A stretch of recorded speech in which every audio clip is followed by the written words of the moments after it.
जय। श्रावण शुक्ला पुत्रदा एकादशी व्रत कथा।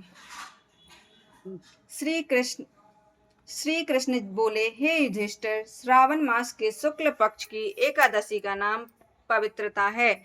यह पुत्र की इच्छा पूर्ण करने वाली है, इस कारण इसका नाम पुत्रदा भी प्रसिद्ध है। इसमें गौ माता का पूजन करना चाहिए। इसके महत्व की कथा ऐसे है। एक महीमती नगरी थी। उसमें महीजीत नाम का एक राजा राज्य करता था। बड़ा धर्मात्मा था, परंतु पुत्रहीन था। उपाय बहुत किए, परंतु सब व्यर्थ गए। दिल का कांटा न निकल सका। राजा को शोक युक्त देखकर मंत्रियों को दुख हुआ और वह लोमस ऋषि की शरण में गए।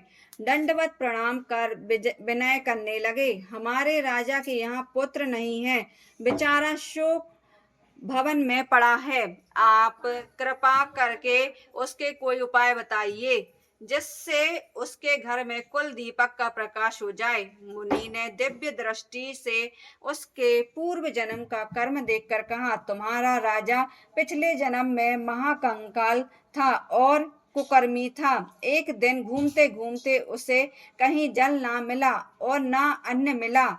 दूसरे दिन एक सरोवर मिला, वहां एक प्यासी गौ जल पीने आई। उसे लाठी मारकर भगा दिया। उस महापाप से तुम्हारा राजा निसंतान हुआ है, और जिस दिन वह भूखा प्यासा रहा रात्रि को चलते चलते जागरण भी हो गया। भूखा था, भगवान को स्मरण कर भोजन मांगता था। उस दिन श्रवण शुक्ल एकादशी व्रत उसने भूल से कर लिया, परंतु वह दूध पुत्र और धन देने वाली पुत्रदा एकादशी थी।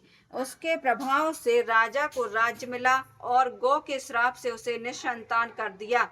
यदि आप लोग प्रजा सहित श्रवण शुक्ल एकादशी का विधि सहित व्रत करो और फल अपने राजा को प्रदान करो, तो निश्चय उसके घर पुत्र होगा। पुत्र की विधि यह है, गौ का पूजन करना, उनको मधुर जल और मधुर फलों से प्रसन्न कर द्वादशी के दिन उन्हें पेट भर के लड्डू और पूरी इत्यादि मिष्टान का भोग लगाना।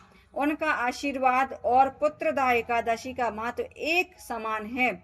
मुनि की शिक्षा से मंत्रियों से प्रजा सहित व्रत कर रात्रि को कीर्तन किया, गौ का पूजन कर पुत्र प्राप्त किया। फलाहार, इस दिन गुड़ का सागा लिया जाता है।